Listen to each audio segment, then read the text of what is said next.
Hello and how's it going, everyone? It's your Pale Gaming News Vampire here with yet the latest Bethesda news, and we just got a very interesting update regarding Bethesda's E3 2021 showcase, and as always, I'm going to be breaking it all down in today's video. I'll be giving you the direct link to all the sources as well, that way you can go verify all this for yourself if you choose to, and yes, I have lost the beard and I suddenly look a lot younger. That's because I had to finally feed, otherwise I would have ascended into another vampire level, and I kind of want to still integrate myself into society for the most part, so I had to feed again. So here I am being 20 years younger, I guess that's just how it goes. Oh well. But either way, you're not here for stupid stuff, you're here for Bethesda news. And yes, we did get some more confirmed information about Bethesda's E3 showcase, and it's kind of what a lot of people may have expected, although this will surprise a lot of people anyway, because Bethesda usually always threw their own separate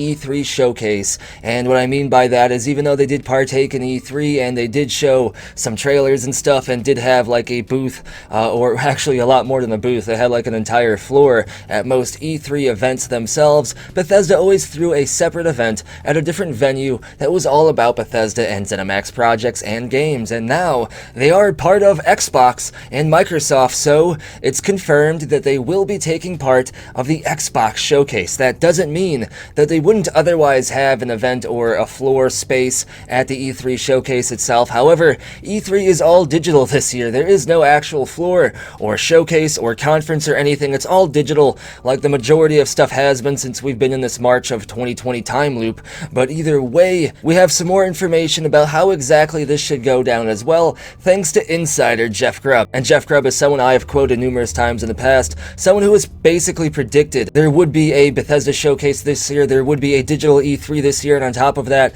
he is pretty confident that we should see Starfield this year as well. Now, he says he hasn't heard anything about any release dates for Starfield, but he has heard that both Microsoft and Bethesda do really want to show the game this year, and even if Starfield for some reason didn't come out this year, I would expect them to still show us Starfield this year, even if it got pushed to 2022 for low-key COVID-related reasons, because it's still a problem in some areas of the world, and that has led to Bethesda working from home in the past because of this pandemic. However, Bethesda has said they've been back in the office and working in the studio locations for some time now, so even though I don't work at Bethesda and I can't actually give you any evidence to support that, I am pretty confident. I've seen Bethesda employees on Twitter and other social media places saying they have been working back in the office lately anyway, so I don't think Starfield would have gotten pushed to 2022, even though Bethesda hasn't out and said it's coming out this year. There has been so much evidence, including previous Bethesda patterns and stuff, that seem to indicate that Starfield should almost certainly be released this year. And based upon those previous Bethesda Game Studios patterns, if we do see Starfield at this Bethesda showcase this year at this Xbox event, that almost certainly means we should get the game this November or at the end of 2021 as well, because that's usually what Bethesda does. Anytime they show us a major showcase for a game, they usually will release the game later on that year. And by a major showcase, I don't mean a trailer and talking about it for 5 minutes. I mean a 10 to 20 minute showcase where they show gameplay, talk about the game's universe and stuff, and then if we get something like that, it's almost certain we'll get Starfield this year. And apparently Bethesda will still have low-key their own E3 showcase. It'll just kind of be streamlined into the end of the Xbox showcase. First, Xbox is going to show us all their first-party studio stuff they want to show us and talk about anything else they want to talk about. And then after that, after Xbox is basically done talking, they're going to let Todd Howard probably walk on stage, or Pete Hines, or whoever, and then the Bethesda showcase will begin. And I do believe we will get a Starfield showcase this year, or at least another Starfield trailer, because one of two things is going to happen with Starfield. I'm almost certain we're going to see the game this year. I don't think that's going to be not going to happen. If we don't see anything Starfield related at all this year, that's going to be a huge bad move for Bethesda, and a lot of people are going to lose a lot of hype and hope for the game, and a lot of people will probably think that Starfield might have some kind of development issue, because even though Bethesda has said time and time again we need to be patient, it's been years now since they've shown us this game. They teased it back in E3 2018, so if they don't show us the game at all or even talk about it at E3 this year, people are going to think there's going to be some development issues. So Bethesda has to at least show us another trailer, and this is where I said the one of two things. If the one thing happens to where we get a trailer and not a giant showcase, that means the game is probably coming next year, and that that means that COVID did affect Starfield's development pipeline enough that they wanted a low-key shadow delay it to 2022. And I say shadow delay because they never officially talked about a release date, but I still believe that it was supposed to come out in 2021, if not 2020, because of COVID. But if the second thing happens, if we get that big Starfield showcase where they talk about the game's universe, the setting, and they show us some gameplay, I think that basically confirms we'll get the game in November of 2021, or at the latest, maybe March of 2022, because Bethesda has released games in March before, like Oblivion, I believe, but I still think we're going to get the game in November of 2021. There's other insiders outside of Jeff Grubb who do claim they've heard the game should come out this year as well, and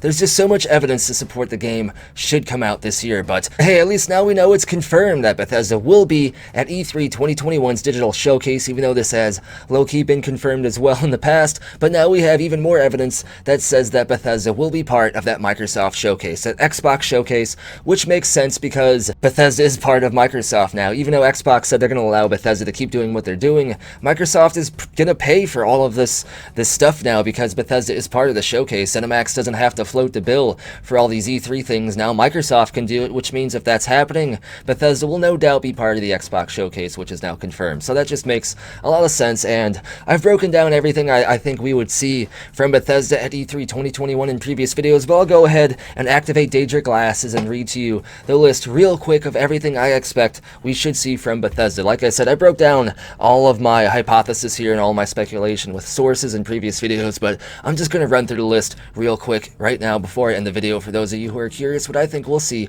from Bethesda this year. From Bethesda Game Studios, like I said, I believe we're going to see Starfield this year. Probably some more Fallout 76 stuff as well, because Bethesda is going to continue to support that game. It's doing pretty good right now. And on top of that, Bethesda Game Studios Austin and Montreal are said to be working on a new IP. I expect this new IP to be Spy Team, and that's pretty cool. And we might get some more Elder Scrolls Blade stuff and maybe some other unannounced things. And then from ZeniMax Online Studios, I expect some more Elder Scrolls Online content because, again, Elder Scrolls Online is a massively successful MMORPG. I highly expect ZeniMax Online Studios to continue to support this game, but they also have another IP in development as well that they haven't announced yet, so we might get this new game announced at E3 this year also. From id Studios, I expect us to get some more Doom Eternal single-player DLC news, or maybe some more multiplayer content as well, and on top of that, I've heard rumors that id Studios is working on a new game also, and this new game may be a Quake single-player reboot, which would get me hyped because I love the original Quake single-player game. That game was really good. It was just as good as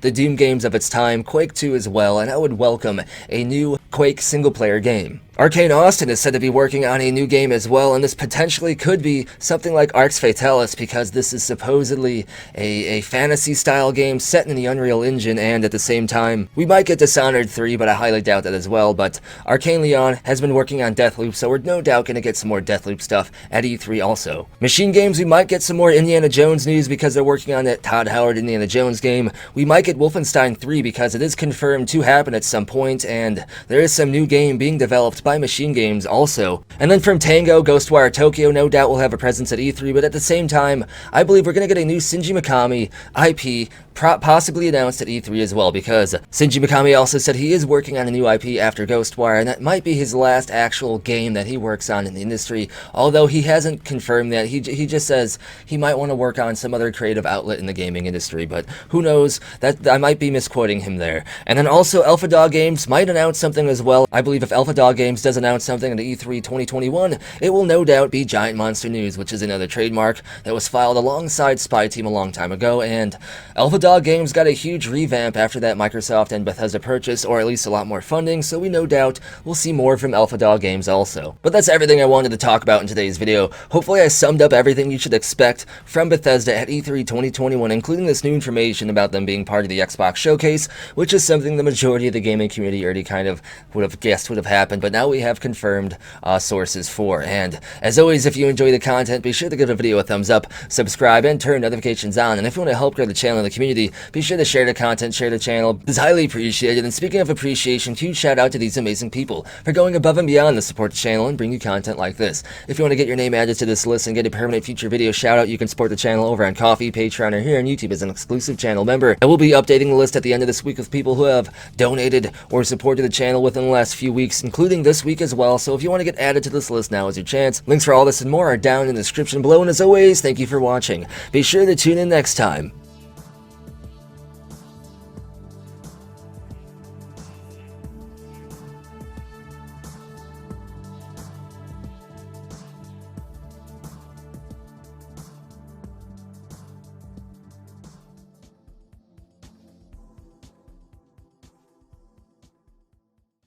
just works.